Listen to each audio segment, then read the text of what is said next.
Take a slow breath. In through the nose. Hold it for 3 seconds. Now let it out. The air that just left your lungs contained, at the very least, 1 molecule of nitrogen that sat inside Julius Caesar's body on the afternoon of his assassination. Not metaphorically, not as a flowery thing to put on a coffee mug, as a measurable, calculable, physical fact. 1 molecule, often a few, and that is only the smallest piece of what I want to tell you tonight. Carl Sagan, in one of his television programs, said something that has been printed on 1,000 posters since. He said we are made of star stuff. The atoms in your body, he meant, were forged inside the cores of dying stars billions of years before the Earth even existed. He was right.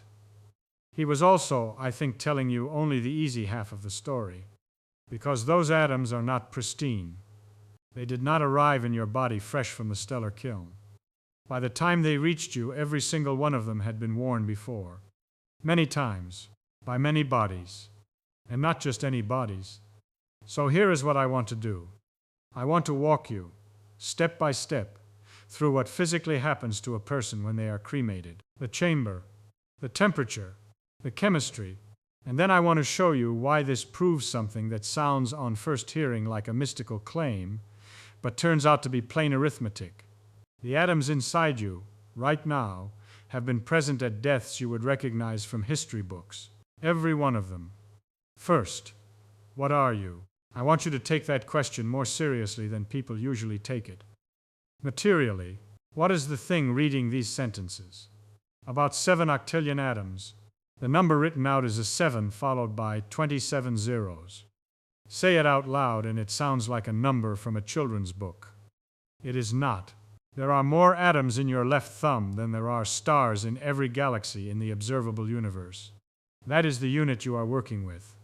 Of those 7 octillion, about 65% of the mass is oxygen, 18% is carbon, 10% is hydrogen, 3% is nitrogen.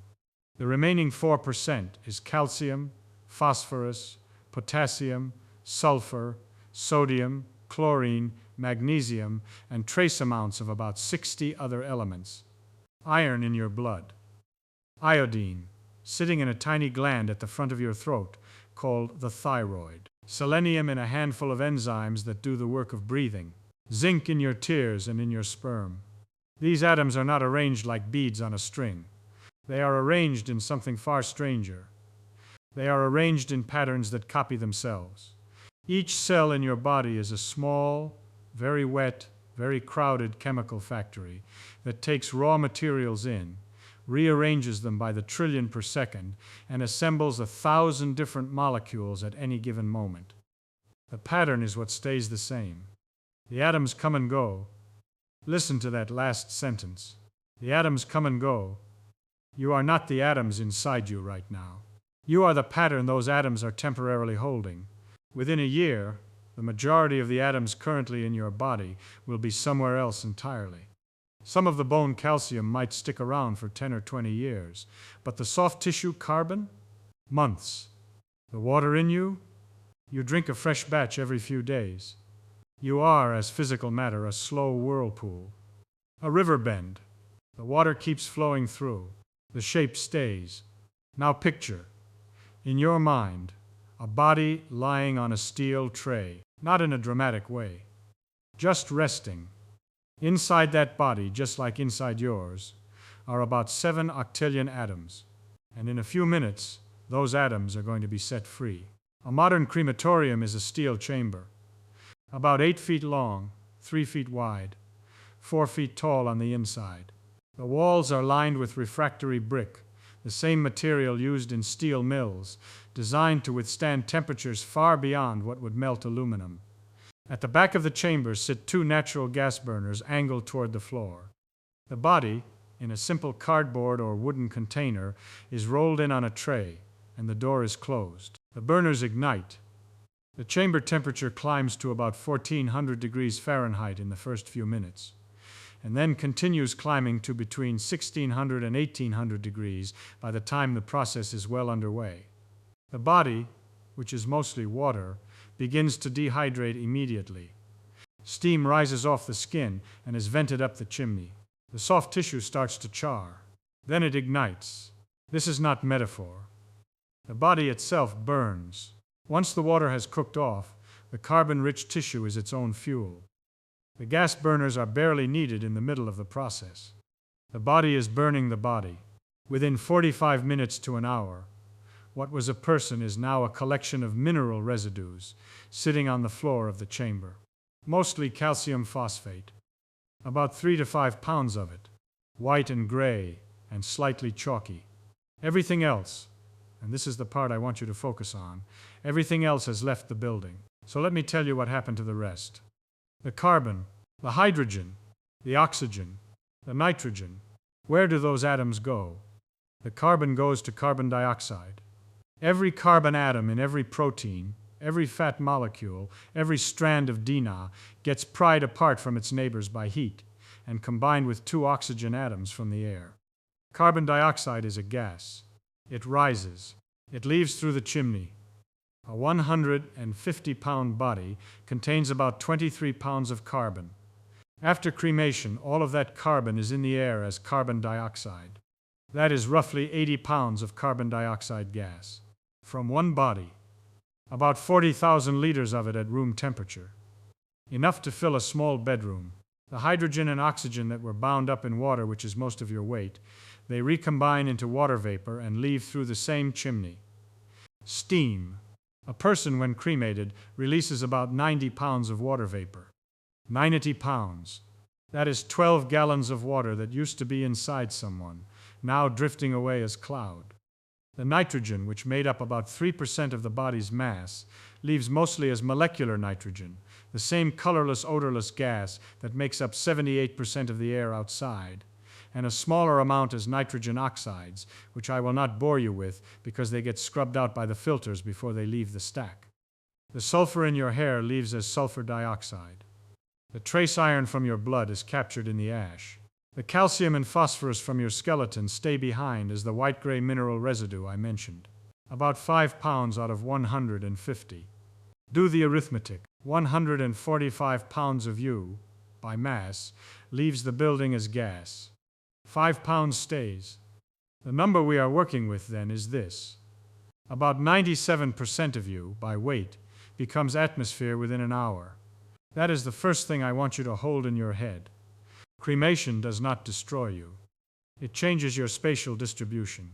Very quickly, from a tightly packed body shape to a diffuse cloud of gas, rising at maybe 10 or 15 feet per second up a steel pipe and into the open sky. And here is where the story stops being about you, individually, and starts being about everybody. Because that column of carbon dioxide and water vapor rising from the chimney does not stay over the building. It enters a system of motion that has been running, without pause, for about 4 billion years. The atmosphere of the Earth is one connected fluid. It looks calm from the ground on a still afternoon, but it is in constant turbulent motion at every scale, from the molecule up to entire weather systems. Right now, above your head, individual air molecules are moving at about 1,000 miles per hour relative to each other, bouncing off other molecules billions of times per second, on top of larger air currents moving at maybe 30 miles per hour, on top of jet streams at 150 miles per hour, on top of Hadley cells that shift mass between the equator and the poles on the scale of weeks. The molecules from the crematorium chimney get caught in all of this immediately. Within minutes, they are over the next town. Within hours, the next region. Within days, the next country. And within about 1 to 2 years, they are mixed throughout the entire hemisphere. Within about 3 years, they have crossed the equator and mixed throughout the global atmosphere. You can confirm this experimentally. There is a man named Charles David Keeling, who worked at the Scripps Institution of Oceanography in San Diego, and starting in 1958, he set up an instrument on top of Mauna Loa in Hawaii, a remote volcano far from any industrial source, to measure the carbon dioxide concentration in the open air. Year after year, decade after decade. He died in 2005. His sons kept the project going. The graph that came out of that instrument is now famous, and what it shows is 2 things. First, the slow rise from human fossil fuel emissions. And second, this is the part I care about, a perfectly smooth annual oscillation. Up in the northern winter, down in the northern summer. The same wave at Mauna Loa as at the South Pole is in Alaska. Because the atmosphere mixes itself within a year or two, the northern hemisphere's winter exhalation reaches the southern hemisphere by the following season. The fingerprint of atmospheric mixing is right there in his data.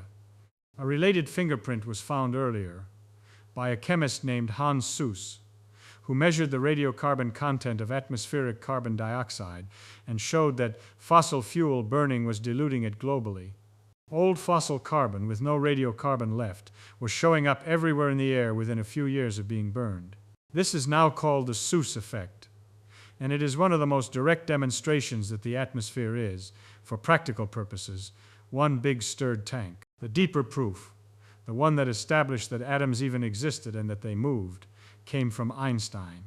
In 1905, he published a paper in the Annalen der Physik, the German physics journal, explaining the jittering motion of pollen grains suspended in water that the botanist Robert Brown had described almost 80 years earlier. Brown could see the jitter under a microscope and had no idea why. Einstein showed that the jitter was caused by individual water molecules colliding with the pollen grain at random, and he calculated the exact average displacement you should see in a given amount of time if his explanation was correct. A few years later, in 1908, the French physicist Jean Perrin sat down with a microscope and measured exactly what Einstein had predicted. The motion of the particles matched the formula to within experimental error. Perrin received the Nobel Prize for this work in 1926. What he had shown, beyond argument, was that atoms exist, that they move, that they collide, that they mix. The mixing of the atmosphere is just the same process running at a planetary scale. So the gases from that crematorium chimney, within about 2 years, are spread across the entire surface of the planet. Evenly. No part of the atmosphere is missed. By the time you stand on a sidewalk in Mumbai or Reykjavik or Sao Paulo and take a breath, the cremated atoms from a chimney in another country have already arrived. Not someday. Already, but the atoms do not stay in the air. That is the next thing, because something pulls them back down. Every leaf on every plant on the surface of this earth is a small, wet biochemical machine that does, every second of every day, a thing that I find more impressive than most things people call impressive. It takes a molecule of carbon dioxide out of the air, splits it apart, throws away the oxygen, and uses the carbon to build sugars. Photosynthesis. We learned the word in school. We do not, I think, quite reckon with what it means. Every plant on Earth, together, takes about 120 billion tons of carbon out of the atmosphere every year. Most of that comes back through respiration, but a significant fraction is held in living tissue, in leaves, in wood, in seeds, in roots, in the bodies of the animals that eat the plants, and in the bodies of the things that eat those animals. The carbon dioxide from a crematorium chimney is, in this sense, just more carbon dioxide. The plants do not know its history. The carbon atom that was, 2 years ago, in the left ventricle of a man who died in Calcutta is, by the time it has been mixed across the global atmosphere, indistinguishable from any other carbon atom. A maple tree in Vermont will pull it down. A rice plant in Vietnam will pull it down. A blade of grass in your front yard will pull it down. None of these plants are picky. Once the carbon is in the plant, the rest is automatic. A cow eats the grass. The carbon is in the cow. You eat a piece of the cow. The carbon is in you. Or simpler, you eat a piece of bread. The carbon, which was in the wheat, which pulled it from the air which had been mixed across the planet for 2 years, is now in your hand. I should mention the time scales here, because they matter. The average carbon atom, once it leaves the atmosphere into a plant, spends about 10 or 15 years in the biosphere before it gets respired back out. Some atoms cycle faster. A few stay in long-lived tissue, wood, bones, deep soil organic matter, for centuries. But the bulk of biological carbon is in a fast loop, air to plant to animal to soil to air, around and around. The water cycle is faster.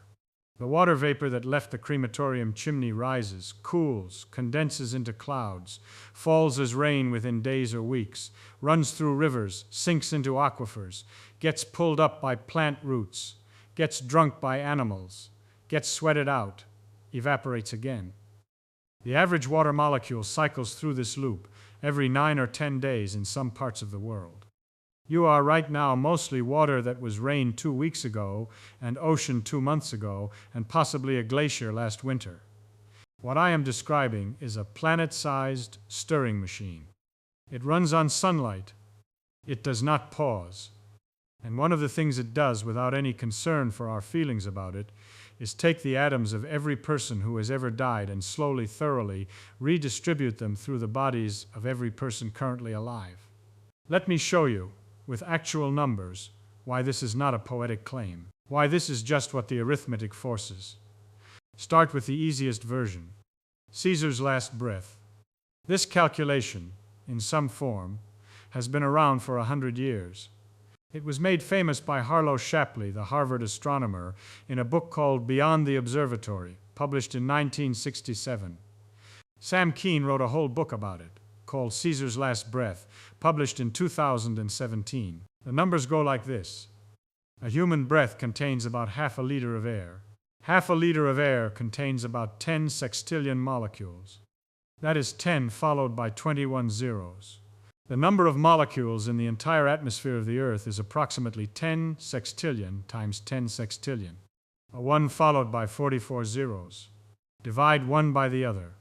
The fraction of all the molecules in the atmosphere that fit inside any one breath is therefore about 1 part in 10 sextillion. Very small. Now, Julius Caesar, on the afternoon of his death, took one final breath out. About 10 sextillion molecules. Those molecules over the past 2,000 years have been thoroughly mixed throughout the global atmosphere. They are not where they were. They are everywhere.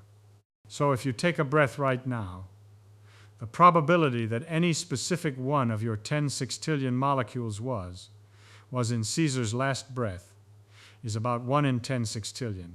Tiny, but you have 10 sextillion molecules in your breath. Multiply the one by the other, and you get about 1. 1 molecule per breath, on average. You breathe Caesar in. You breathe Caesar out. About every 12 seconds. The same calculation works for any historical figure who lived long enough ago for their breath to mix.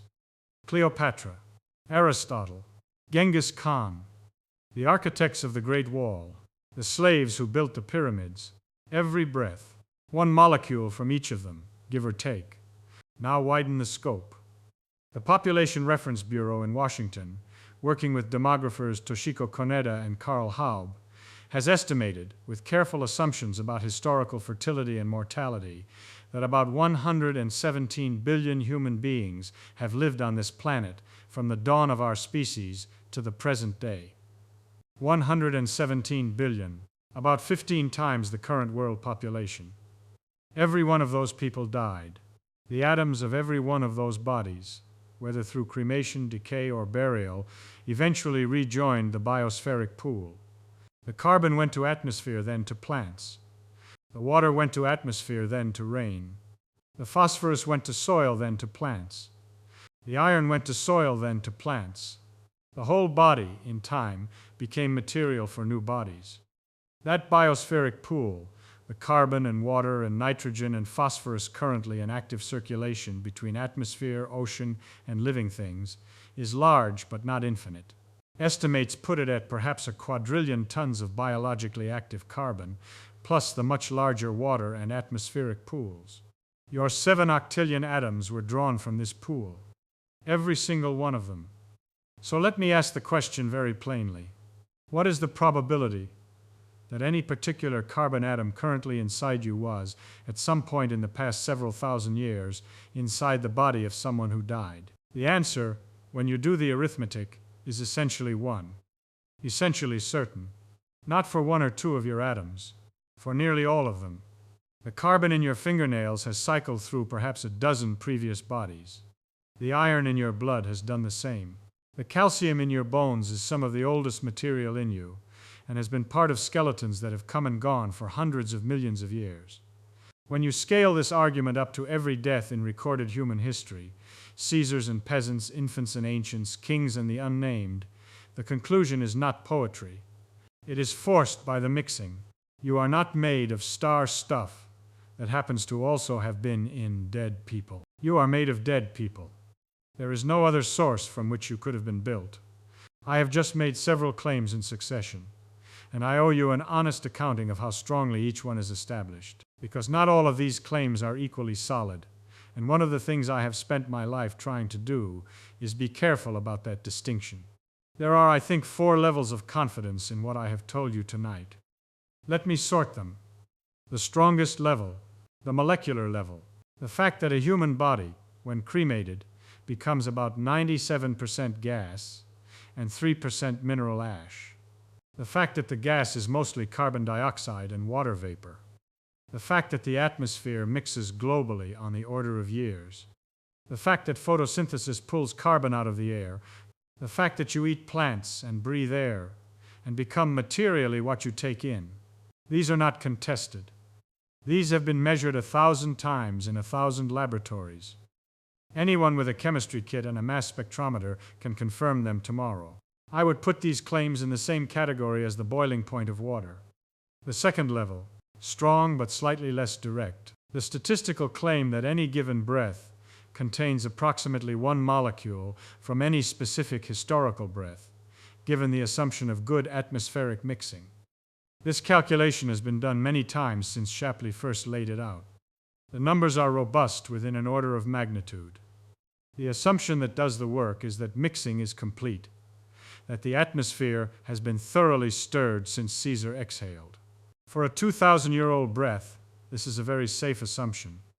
For a breath from yesterday, it is not, because yesterday's exhalation has not yet diffused. The Caesar calculation works, because 2,000 years is long enough. The third level, reasonable inference. The claim that your specific atoms have been inside specific previous human bodies. This depends on the assumption that the biospheric pool has been well mixed for those previous bodies' atoms to have entered it. For bodies that died hundreds or thousands of years ago, this works. The argument is statistical, not deterministic. We cannot point to atom number 482 in your liver and say that one was in Aristotle. But we can say, with high confidence, that the population of atoms in your liver overlaps with the population of atoms that were once in countless previous bodies. The set membership is the claim, not the individual atom's biography. The fourth level, poetry. Not bad, but poetry. The idea that you are made of any specific person, that you carry someone in particular inside you. This depends on what you mean by of and person. Materially, you are a slow whirlpool drawing from a well-mixed pool. The pool contains contributions from every prior body. But the pool is not labeled with names. The atoms do not remember who they were. I want you to take the first 3 with the seriousness they deserve. I want you to enjoy the 4th without confusing it with the first 3. That is the deal I am asking you to make. Knowing all of this, look at what the death industry sells. Granite headstones, polished to a mirror finish, advertised for their durability. A typical granite marker in the United States costs between $2,000 and $6,000. Premium markers run to $20,000 or more. The sales pitch, and this is the actual language used in the trade, is permanence, a lasting tribute, a memorial that will stand the test of time. Hermetically sealed bronze urns, with a guarantee that the cremated remains will not be disturbed by air or moisture. Several hundred to several $1,000s apiece. Some come with vacuum seals. Some come with locks. The implication, never quite said out loud, is that what is inside the urn is the person, and the seal is there to keep them safe. Mausoleums, columbariums, crypts, perpetual care cemetery plots, which charge an annual or upfront fee to keep your particular 6 feet of ground groomed in perpetuity. The American funeral industry, taken as a whole, is a business of roughly $20 billion a year. The median cost of a funeral with viewing and burial is now over $7,000. With a vault, casket, and headstone, it commonly exceeds $12,000. Cremation, sold as the budget option, still runs $2,000 to $7,000 by the time you have paid for the chamber time, the urn, the ceremony, the death certificates, and the disposal of the ash in the manner the family has been gently encouraged to choose. This is not a religion problem. It is not a death problem. It is not a grief problem. It is a category problem. What is being sold is permanence. What is being sold is location. The promise that the person you lost is in a specific place, kept stable, protected from the elements. A grave is a piece of real estate where, the implication runs, the deceased can be visited and addressed and, in a sense, contained. The Adams have not consented to this story. Picture the woman who visits the cemetery every Sunday morning. She is 68. Her husband died 4 years ago. The plot cost her almost $9,000, including the granite. She brings cut flowers each week. She kneels. She talks to him for a few minutes. Then she drives home and puts the dog out. I am not telling her she is foolish. The ritual matters to her, and the matter of where she places her grief is her own business. But here is what is also true. The husband she is talking to is not in the ground. He left the ground within months. The carbon in his body has by now been pulled into rye fields in Saskatchewan and oranges in Valencia and the breath of his grandchildren. The cemetery is the address she has chosen for him. The earth has chosen every address simultaneously. By the time the ceremony is complete and the urn is sealed and the headstone is placed, 97% of your loved one has already left the building. By the time you visit the grave next month, that 97% has spread across 2 continents. By the time you visit next year, it has spread across the planet. By the time your own grandchild visits, your grandmother is part of every wheat field in Iowa, every cypress in Lebanon, every rice paddy in Bengal. She is also, of course, partly in your grandchild, and in your grandchild's friends, and in everyone who has eaten anything grown anywhere on earth in the past several years. The granite headstone is a marker. It is not a container. I am not telling you to skip the headstone. People need markers. We are creatures who like to point at things and say, here. What I am saying is that the marker is a marker for our benefit, and not a description of the deceased's actual location. If you want to know where your mother is, the answer is not the cemetery. The answer is the air. The answer is the lettuce in your refrigerator. The answer, eventually, is you. Now, finally, the folk wisdom. The Anglican burial service, written in the middle of the 1600s and given its enduring form in the Book of Common Prayer of 1662, contains a line that has been spoken over more dead bodies in the English-speaking world than any other line in our history. The minister stands at the graveside and says, of the deceased, earth to earth, ashes to ashes, dust to dust. The line itself draws on the older language of Genesis, where the formulation runs, dust thou art, and unto dust shalt thou return. For most of the centuries that this line has been spoken, people heard it as a statement of humility, a reminder that we are not so grand, that we end where we began, that the same earth we walked on will eventually be what we are. The text turns out to be, in the strict molecular sense, accurate. The compilers of the prayer book did not know about atmospheric mixing or photosynthesis or the 7 octillion atoms. They had no instrument to measure the Suez effect. They were working from a piece of pastoral wisdom older than chemistry. And they got it right anyway. Earth to earth.